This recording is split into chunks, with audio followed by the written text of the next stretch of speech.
Oh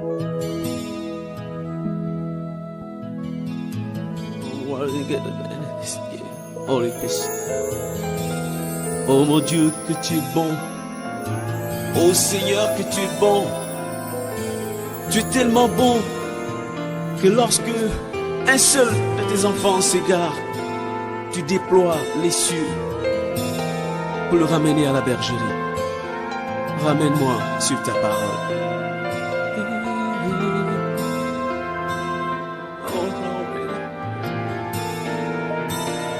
Tu m'as créé pour t'adorer. Tu m'as donné la vie pour te servir. T'as mis ta parole sur mes pieds comme un tapis pour marcher jusqu'à toi. T'as mis sous mes pieds toute la création. Et moi, par mes vains soucis, j'ai quitté le tapis. Et depuis je marche selon ma voie, je suis égaré.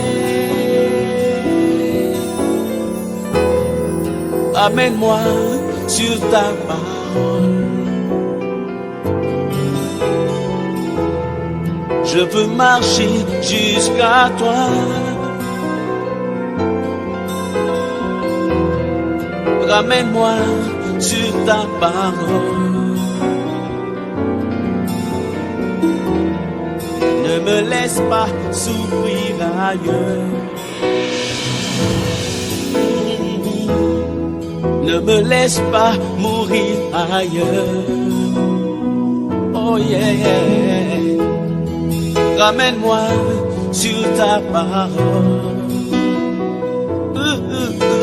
Yeah. Ne me laisse pas souffrir ailleurs. Intitulé Les conversations de Jésus et Nicodème. Les conversations de Jésus et Nicodème. Nous allons prendre le livre de Jean, le chapitre 3, le verset 1 au verset 8. Si quelqu'un a trouvé le passage, peut faire la lecture rapidement. Jean, le chapitre 3, du premier verset au verset 8.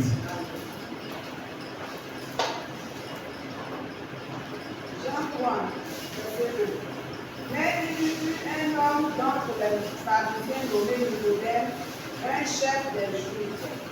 Il vint lui auprès de Jésus de nuit et lui dit: Rabbi, nous savons que tu es un docteur venu de Dieu, car personne ne peut faire ces miracles que tu fais si Dieu n'est avec lui. Jésus lui répondit: en vérité, je te le dis, si un homme ne naît de nouveau, il ne peut voir le royaume de Dieu. Nicodème lui dit: comment un homme peut-il naître quand il est vieux? Peut-il entrer dans le sein de sa mère et naître? Jésus répondit: en vérité, je te le dis. Si un homme ne naît d'eau et l'esprit, il ne peut entrer dans le royaume de Dieu. Ce qui est né de la chair est chair, et ce qui est né de l'esprit est esprit. Ne t'étonne pas que je t'ai dit, il faut que vous laissiez de Dieu. Le vent souffle où il veut, et tu entends de lui, mais tu ne sais où il veut, ni où il va. Il en est ici de tout homme qui est né de l'esprit. Ici, l'histoire nous parle de Nicodème, de cette conversation que Nicodème a eue avec Jésus sur la nouvelle naissance, sur la conversion. La Bible dit que Nicodème faisait partie et il était un chef des Juifs.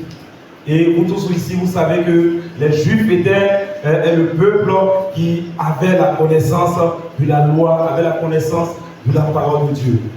Et ce monsieur-là, pour ne pas dire cet homme âgé, ne savait pas qu'une personne, pour entrer au ciel, pour aller vers Jésus, doit passer par la nouvelle naissance.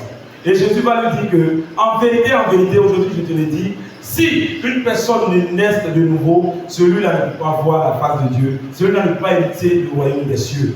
Mais il va lui demander comment cela se fait-il, puisqu'on est une seule fois. Est-ce qu'il va rentrer encore dans le sein de sa mère, et puis la maman va la coucher, après il va devenir bébé, pour grandir, et puis maintenant il va aller au ciel, puis il est déjà vieux. Il dit non, ce n'est pas comme ça que ça se passe. Mais si une personne n'est née d'eau et d'esprit, cette personne-là n'ira pas au ciel. Alléluia. Et dans ce livre-là, il nous détaille en tout cas dans tous les petits détails pour nous expliquer comment nous allons comprendre le nom de Jésus. Il dit Nicodème est allé voir Jésus la nuit. C'est la conversation qui a eu lieu entre Jésus et Nicodème. Nicodème était l'un des dirigeants des Juifs. Il est venu vers Jésus pendant la nuit à cause de la controverse que les gens avaient à propos de Jésus. Il est venu la nuit pour éviter les critiques humaines. Il évitait d'être vu parce que les gens l'accusaient et l'abandonnaient. Surtout les pharisiens, puisqu'il était l'un d'entre eux dans l'autorité. Cependant, il avait une conviction. Alléluia.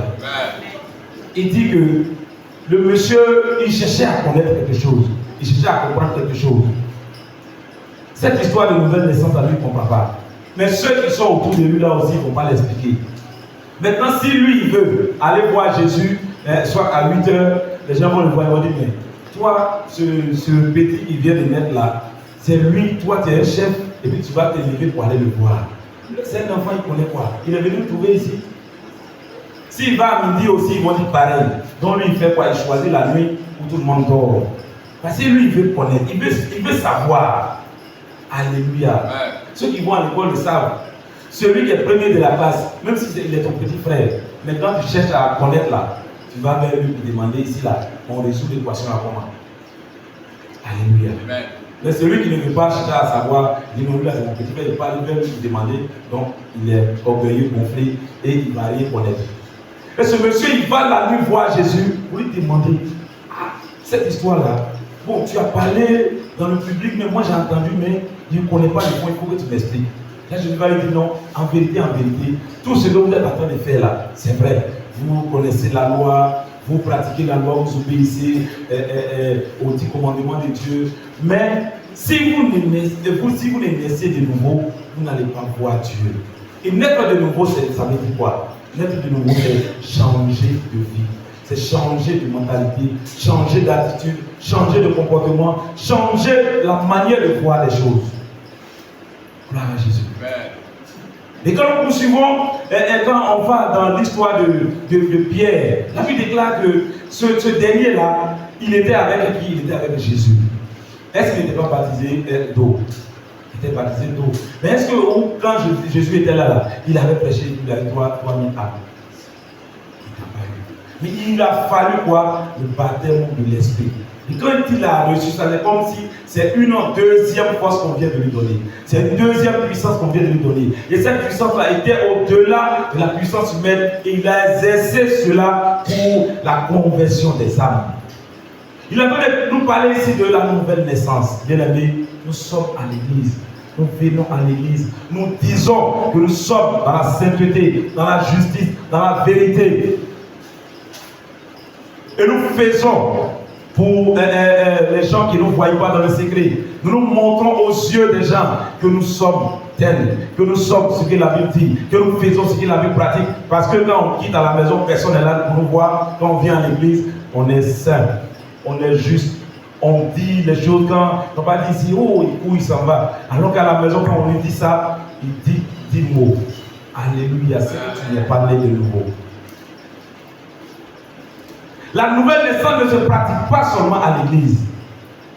Si tu dis que tu vis dans la sainteté, il faut que cette sainteté-là, on le voit dans tous les compartiments de ta vie. Ça veut dire que depuis ta chevelure jusqu'à la plante de tes pieds. Et aussi, de tout ce que tu vas faire sortir de ta bouche, il faille qu'on voit en cela la sainteté. C'est à l'église que nous allons dire que Dieu te bénisse. Mais quand on sort, quand on salue nos amis, on dit quoi? Maudit là. Vous voyez non? Il y a la controverse. Vous voyez qu'il y a confusion au-delà de nous-mêmes.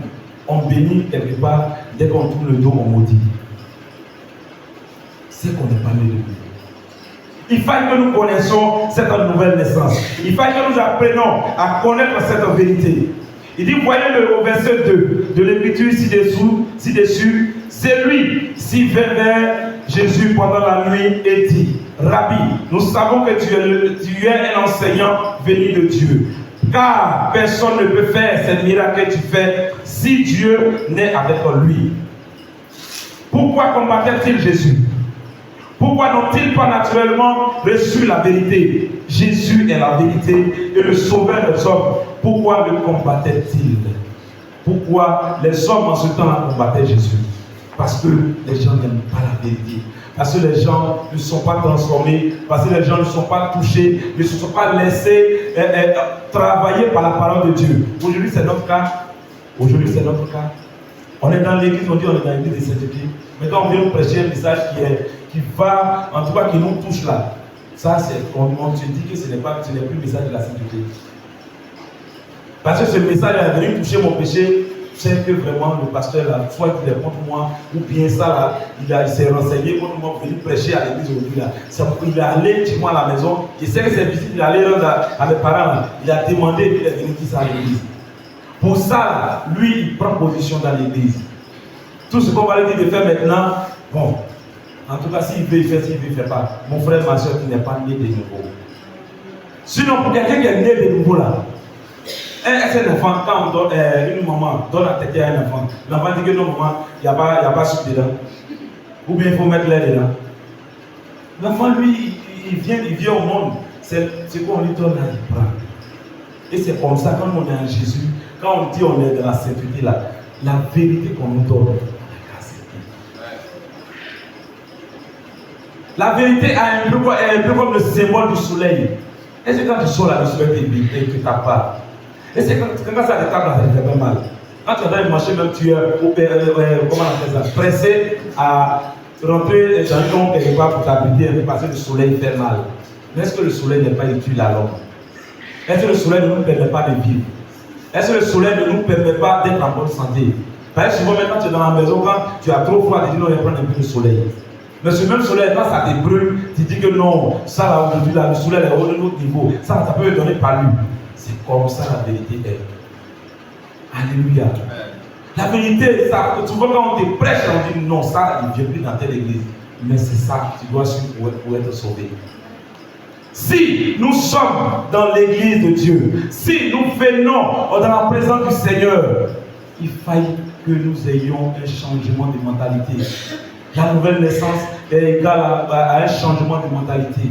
La nouvelle naissance est égale à un changement de comportement, un changement de manière de parler. Nous étions tous dans le monde, quelque part là-bas, chacun avait sa vie, chacun avait sa manière de se comporter. Mais quand on vient à Jésus, Jésus nous dit, nous devons avoir une et une même vie. Ça veut dire la vie de sainteté. Donc, pour un chrétien qui est né de nouveau, il doit avoir une vie de sainteté. Ceux qui ne veulent pas accepter cette vie-là, ça veut dire qu'il y a quelque chose, si on fouille bien, qui a encore caché, qui n'ont pas encore révélé. Gloire à Jésus. Amen. La connaissance et le témoignage ne suffisent pas. Il faut que quelque chose se passe en toi, car la connaissance et le témoignage ne suffisent pas pour te déclarer saint. En ce qui concerne du moins la connaissance, vous possédez cette connaissance, mais quelque chose en combat, quelque chose combat cette connaissance-là en vous, qui est encore cette ancienne nature. Ça veut dire quoi? Ça veut dire que quand on vient à l'église, on parle de la vérité, on sait que c'est la vérité. On sait que cela, ce qu'ils ont dit là, s'il est pratique là, je vais vivre. S'il est pratique là, je vais réussir. S'il est pratique là, je vais arrêter beaucoup de choses. Mais dès que tu sors de l'église, il y a quelque chose qui te dit que ça là, c'est oublié de vivre ça. Ça, c'est pas trop important dans la vie du chrétien. L'essentiel, tu viens à l'église, tu pries, tu donnes ta dîme, tu donnes ton offrande. C'est bon, c'est déjà bon. Le reste là, bon, ça peut venir après. De toutes les façons, un homme ne peut pas être saint, c'est ça, non? Voilà. Donc cet esprit-là, déjà en toi, a commencé à combattre ce que tu as reçu. Ce que tu as reçu.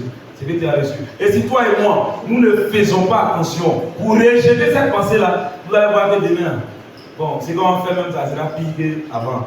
Parce que là, on était là-bas, on avait une expérience, et puis les démons qui sont venus nous donner une deuxième expérience. Donc là, on devient encore très puissant dans le monde du péché. Alléluia. La nouvelle naissance. il faille que nous naissions de nouveau. On vient des horizons différents. On vient de loin pour assister à cette conférence. C'est vrai, tu as payé ton transport, tu as donné ta participation, tu as fait tout ce qu'il faut. Mais ce qui est en toi, tant que tu ne l'as pas encore enlevé, pour dire à Jésus, voilà ma vie entière. Je veux que tu me transformes, je veux que tu me renouvelles, je veux en tout cas que tu fasses de moi ce que tu veux. Ah, si Jésus n'a pas pris possession, ce n'est pas évident. C'est comme si tout ce que tu as fait là, bon, tu participes à l'œuvre de Dieu même, c'est comme ce que maman a dit hier. Pas toi, parce que tu as payé ton argent, tu es venu. Peut-être il y a quelqu'un qui ne savait pas cette vérité, la personne a entendu, la personne sera sauvée. Mais toi, tu as donné ton argent là. L'autre côté. Parce que tu n'es pas né de nouveau. Gloire à Jésus. Faites que nous acceptions la vérité. Faites que nous acceptions d'être enseignés. Faites que nous acceptions d'être corrigés quand on est en erreur. C'est vrai, on est de grands garçons, de grandes filles. Mais tant que toi-même tu sais qu'il y a des erreurs de ta vie, accepte d'être corrigé. Il n'y a pas plus ignorant que celui qui refuse d'être enseigné. C'est-à-dire que toi-même là, celui qui est là-bas, tu ne connais pas. Toi-même tu connais, mais tu refuses qu'on t'enseigne parce que tu dis que tu connais trop. Parce que tu sais tout. Parce que tu as la Bible, tu as peut-être le dictionnaire, tu as tout ce qu'en tout cas un chrétien doit avoir. Mais toi-même, dans ton fond intérieur, tu n'es pas chrétien. Tu as tout ce qu'il faut pour être chrétien, mais tu n'es pas chrétien. Parce que tu n'es pas né de nouveau. Et ce livre-là nous enseigne que nous devons en toutes choses naître de nouveau. Nicodème était vieux, avancé en âge, un chef, mais il n'était pas né de nouveau. Il connaissait la parole de Dieu. Mais il fallait que ce petit qui venait de naître, qu'eux-mêmes ils ont tué après, ils ont négligé, ils ont dit non, là c'est un enfant, pourquoi c'est lui qui va venir nous enseigner, il va venir nous dire. Il y a certains qui reconnaissaient ce qui était en Jésus, mais il y a d'autres qui rejetaient carrément. C'est la même chose aujourd'hui, on prêche ici. Toi-même tu sais que si tu l'as dit là c'est vrai, lui là c'est avant qu'il est arrivé à l'église. Lui là c'est avant qu'il est arrivé. Moi je suis un ancien, moi j'étais diacre ici. Voilà, moi-même, moi en tout cas, il dirigeait le peuple de Dieu ici. Il va venir me dire quoi de nouveau? Il connaît tout. L'enfer est réel. L'enfer est réel. Si nous ne laissions de nouveau, nous allons partir l'enfer. Si nous ne laissons pas Jésus transformer notre vie, nous allons partir l'enfer. On va faire tous les tapas et tout ce qui est comme rouage dans la maison de Dieu. Mais notre vie n'est pas transformée, c'est zéro. Alléluia. Nous poursuivons. Une puissance en vous est en train de conquérir cette connaissance. La fierté en vous ne vous permettra pas de vous soumettre et de venir à Jésus pour votre salut. Il y a quelque chose en vous qui résiste à la vérité. Quelle est cette chose qui a empêché que vous quittez la voie du Seigneur? Il dit quoi? L'estime de soi. Ça veut dire que la fierté, il est trop fier de lui. C'est à lui quand lui passe, voilà, on doit savoir que vraiment, ouais, c'est ça, c'est quand il voit ça, c'est le fait qui passe là. Ouais. Parce que quand on me regarde là, ouais, on sait que ouais, c'est lui. Non, Dieu est avec lui. La main de Dieu est sur lui, sa vie. Donc quand il passe dans l'église maintenant, quand pasteur me passe, pasteur, toi ton don, on peut diminuer un peu. Donc pour moi, c'est maintenant, c'est nouveau. Alléluia. La fierté. La fierté, ça va nous conduire à l'enfer. Il dit l'orgueil, dans le livre de Proverbes, il dit l'orgueil précède la chute de l'homme. Mais l'humilité précède la gloire. Si nous ne pratiquons pas l'humilité, si nous ne nous laissons pas transformer et qu'on veut se gonfler, on va se gonfler. Devant les hommes, là, ça c'est rien. Mais la Bible dit que Dieu ne partage pas sa gloire. Si tu veux, gonfle-toi comme tu veux. Si tu veux, monte sur l'étage et dis à toute la Côte d'Ivoire, c'est toi qui as des milliards. C'est pas grave. Mais ton jour va arriver. Et quand ce jour va arriver là, les milliards ne vont même pas te sauver. Si les milliards sont sauvés là, il y a des gens dans ce pays qui n'allaient pas mourir.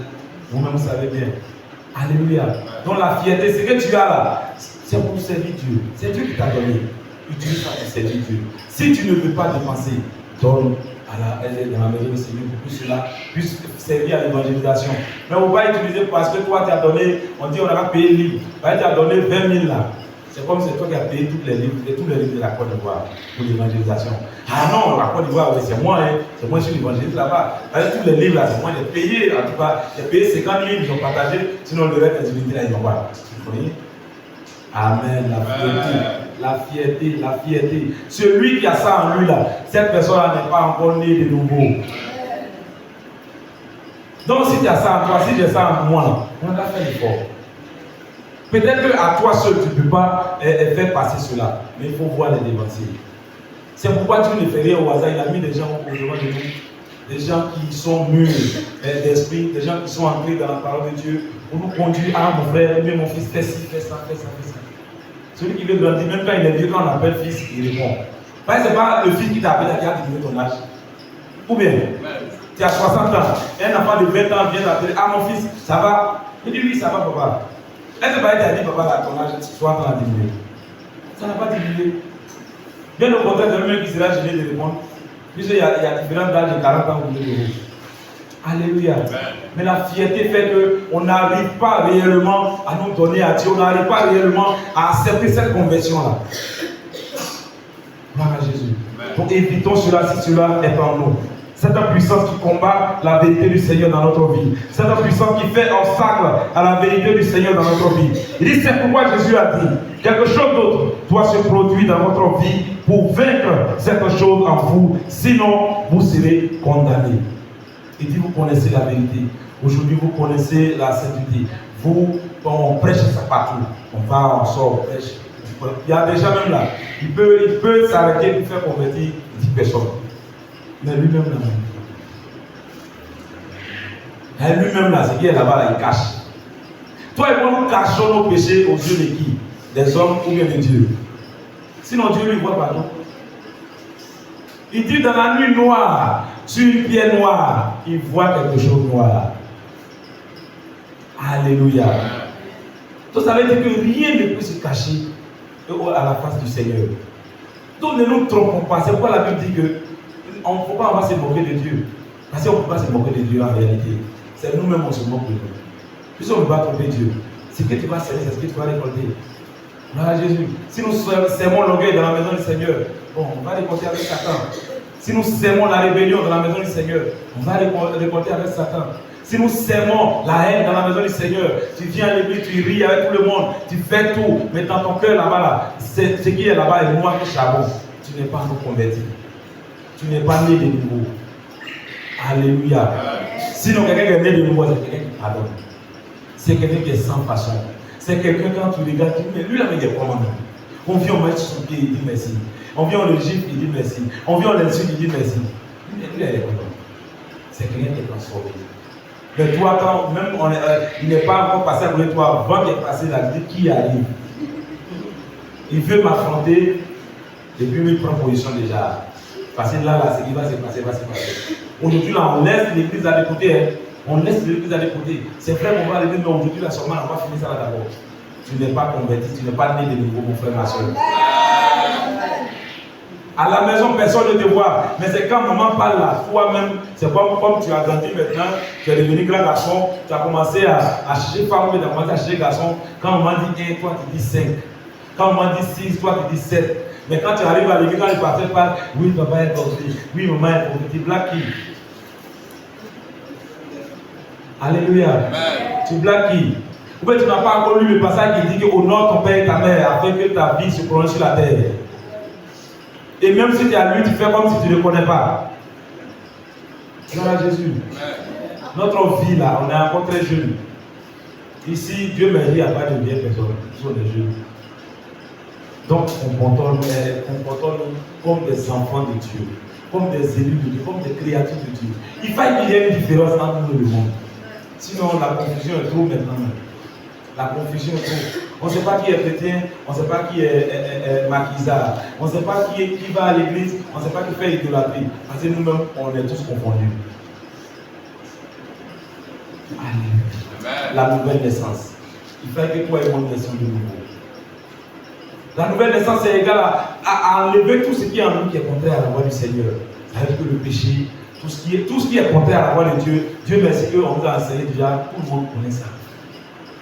mais on fait l'effort quand même de désobéir à Dieu. Ça nous fait près d'1 mois et demi pour nous prêcher l'obéissance et les dangers qui y sont liés. Alléluia. Mais bon, une fois que le message fini, c'est quand le message va être passé qu'on est obéissant. Hein. Voilà, au moment où le pasteur va prêcher là, on est soumis. Enfin, en tout cas, quand on finit de prier, on sort là, on reprend notre ancienne nature. Parce qu'en venant, on ne s'est pas débrouillé, on a laissé ça à la porte. Donc quand on ressort, on porte la Bible et puis bon, on continue. Voilà Jésus. Et la Bible dit que ces personnes-là, si le monde, ils n'ont pas connu, ils n'ont pas connu la vérité là, ils seront en enfer. Mais toi et moi qui avons connu la vérité, si nous faisons ça, ça veut dire notre place est avec les démons. Les démons là, et leur place est dangereuse pour les hommes. Là où les démons sont tourmentés, là-bas, tous les moyens seront. C'est nous, on a empêché les démons d'arracher les âmes dans la maison du Seigneur. C'est nous, on a combattu les démons. On a fait qu'il y a d'autres démons qui étaient blessés. Et puis, malheur pour toi et moi, on se retrouve avec eux. Imagine un peu la suite. Imagine un peu la suite. C'est comme si tu t'es enfermé avec un chat dans la chambre. Bon, toi-même, il faut voir ce qui peut arriver. Voilà Jésus. Amen. Naissons de nouveau. Il dit cela ne va pas vous aider, vous abstenir du péché. La prière, aussi bonne soit-elle, ne va pas vous changer. Toutes les prières, excusez de votre vie, n'ont pas brisé le pouvoir du péché en vous pour vous empêcher de faire le mal. Peut-être que cela a seulement aidé à réduire vos péchés ou cela vous a aidé à pécher en secret. Mais vous êtes toujours contrôlé par le péché. Il dit quoi? Il dit quelqu'un qui n'est pas né de nouveau. Quelle que soit la prière en pour lui là. C'est-à-dire c'est comme peine perdue. C'est comme on fatigue, soit les responsables, le pasteur ou vraiment pasteur, on les fatigue de prier pour nous. Ah maman, hier là, il a dormi, il y a tel sorcier qui m'a poursuivi. Ah maman, il a dormi hier là, en tout cas, il y a eu tel accident, il a failli mourir. Et vous venez fatiguer les gens, vous priez, Seigneur, esprit de sorcellerie, esprit de femme de nuit, de mari de nuit n'a pas sorti. Alors que toi-même, tu es là, même tu n'es pas changé. Donc c'est comme si on verse l'eau derrière un bidon. Et ça rentre là. On enlève le bidon, on va dire on verse l'eau dessus. Alléluia. C'est comme ça que nous renversons notre vie et puis nous venons à l'église. Regardez la petite bonne partie qui est là, on montre ça, et puis le gros faux qui est là-bas, ça va être caché. Amen. Ne fatiguons pas les gens si même nous ne voulons pas changer. Si nous-mêmes on ne veut pas changer de vie là, ne fatiguons pas les gens qui prient pour nous. Qui a le mal, tu ne veux pas être guéri. Et puis c'est moi maintenant, il est couille, mon gars, on cherche des médicaments. Ah mon frère, faut faire. Là, il donne des médicaments, tu prends, tu mets dans ta valise là-bas. Demain, après, il m'appelle, il voit, alors il est en train de mourir. Alors que toi-même, tu es là, tu sais pas qu'il est en train de mourir. Et puis, tu seras guéri. Alléluia. Mais si toi-même, tu n'es pas considéré que tu es malade, tu vas mourir comme ça. Nous devons être de nouveau. Nous devons être conscients que vraiment, ce péché qui est dans ma vie là, une fois il est plus fait, il n'est pas encore plus enlevé. Je vais voir, en tout cas, celui qui est devant là. Ah, maman, vous pouvez pas vraiment. Voilà quelque chose qui me fatigue. J'ai tout fait seul, mais ça n'a pas marché. Il faut m'aider en prière. Alléluia. Amen. Quand tu seras délivré là, peut-être que c'est le jour où tu seras délivré que tu vas avoir un travail. Ça là, ils vont te payer la gamme de la passion. Tu ne vas même pas délivrer. Vous payez 10 000 salaires pour délivrer. Vous donnez aux femmes même là, c'est pas. Parce qu'on va dire, on va cotiser et il y a un programme. Oh non, je dois envoyer l'argent à mon maman, je dois payer ma maison, je dois payer mon salaire. C'est pour on n'est pas prêt. Il faut changer de vie pour que Dieu puisse faire ce que tu veux là. On n'est pas prêt. Alléluia. Amen. Alors aujourd'hui, depuis avant qu'on est là, on prie pour les célibataires. Nous les célibataires, on prie. On n'a qu'à avoir mari, on n'a qu'à avoir femme. On n'a qu'à avoir mari, on n'a qu'à avoir femme. Alléluia. Amen. Mais Dieu ne peut pas mettre un de ses enfants en danger. Dieu ne peut pas mettre un de ses enfants en danger. Ça veut dire que si toi et moi on n'est pas convertis là, Dieu ne peut pas prendre une fille qui est convertie pour nous donner. Parce qu'elle sera en danger. Si toi, femme, tu n'es pas converti, Dieu ne peut pas prendre un garçon là-bas pour venir te donner parce qu'il est en danger. Tu vas changer d'attitude. Alléluia. Voilà les situations là. Ce n'est pas prière. C'est ça non. Il y a des situations, ce n'est pas prière. Voilà, c'est toi-même décision et puis action. Tu prends ta décision, tu exécutes, la situation se déclenche. Continue. Donc pour toi et moi, c'est quand on veut là. La solution n'est pas le moment. C'est seulement de changer de vie. Et puis ça va. La Bible déclare que Dieu ne trahit jamais sa parole. Ce qu'il déclare là, sa main l'accomplit toujours. Donc s'il a déclaré bénédiction sur ta vie, bon, il dit non, si aujourd'hui là tu ne mens plus, voilà ce qu'il est déclaré. Donc, tant que tu continues de mentir, lui il est là, il est là. Le jour où tu vas arrêter de mentir, il te donne maintenant. C'est ça non? Voilà, bon, sinon la religion est déposée à côté. Mais c'est parce qu'on est toujours dans le péché, on pense que c'est loin.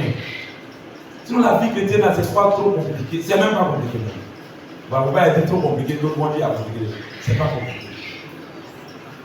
Parce que manger même là, c'est pas compliqué non. C'est compliqué de manger là. C'est compliqué. Donc vous comprenez en même temps qu'il n'y a rien de facile sur la terre. C'est ça non? Donc faisons tout. Faisons tout. C'est difficile, mais ce n'est pas impossible. Je dis toujours. C'est difficile, mais ce n'est pas impossible. Si c'est écrit et que d'autres personnes ont pu pratiquer ça, et puis ils sont sauvés aujourd'hui, ils sont là-bas, ils nous attendent là. Ça veut dire que nous aussi, à notre temps, on peut le faire. Au moment où Dieu détruisait Sodome et Gomorrhe, est-ce qu'il n'y avait pas quelqu'un qui était saint là-bas? Il n'y avait pas quelqu'un qui était saint là-bas? Ah, est-ce que ces mêmes péchés-là ne sont pas ici aujourd'hui? Mais pourquoi nous on dit qu'on doit changer de vie? Ces péchés-là sont là. Est-ce qu'il est obligé de faire comme l'autre là? Il n'est pas obligé de faire comme lui. Dieu merci, il a fait que chacun a un nom particulier. Ici là, vous allez voir que les noms se ressemblent pas. D'ailleurs, c'est le prénom des blancs empruntés là, des gens qui se ressemblent. Sinon, les noms, les jours de naissance, c'est différent. Dieu, il est trop sage. Il est trop sage. Donc, pour que toi et moi, on puisse rentrer dans notre destinée, on est en train de prier, on est à une conférence. Vraiment, il y a des choses, si toi, c'est à voir à toi, on a encore le temps. Aujourd'hui, elle est là, demain, elle est là, après demain, jusqu'à ce que tu quittes ici là. Il faut qu'on confesse nos péchés. Il faut qu'on change de vie, il faut qu'on change de situation. Peut-être que tu dis à ton frère, tu vas penser qu'il va aller dire ça à quelqu'un. Mais il faut dire à celui-là que tu crois que si lui aussi ça va dire là, c'est qu'il vient de pécher contre Dieu. Vous savez ça non? Ça veut dire que soit le responsable ou le pasteur n'a pas le droit à aller divulguer toi tes péchés dehors. S'il fait ça là, c'est lui qui a fait un péché. Par exemple, moi, je lui dis, ah, pasteur, vraiment, moi, l'alcool, me fatigue. Ça me fatigue, il faut m'aider en prière. Et puis, c'est ça, lui va venir prendre le péché. Et lui, il pêche contre Dieu. Par exemple, il doit t'aider à ce que tu sortes de là. Amen. Que le Seigneur nous bénisse. Et que sa main de grâce soit sur notre vie. Nous allons prier le Seigneur, lui dire merci. Lui rendre la gloire, qui nous aide à rentrer dans cette dimension de la nouvelle naissance, du changement de vie. Au nom de Jésus, prions le Seigneur. Père Saint, nous bénissons ton nom, nous rendons grâce et gloire. Tu as accompli, Père Saint. Nous voulons naître de nouveau. Nous voulons, Seigneur Jésus, Père Saint, avoir une nouvelle vie, une nouvelle manière de penser, une nouvelle manière de voir les choses, Père. Aide-nous, Père Saint. Ramène-moi sur terre.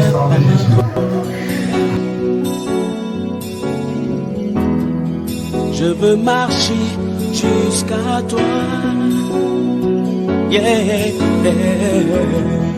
Ramène-moi sur ta parole.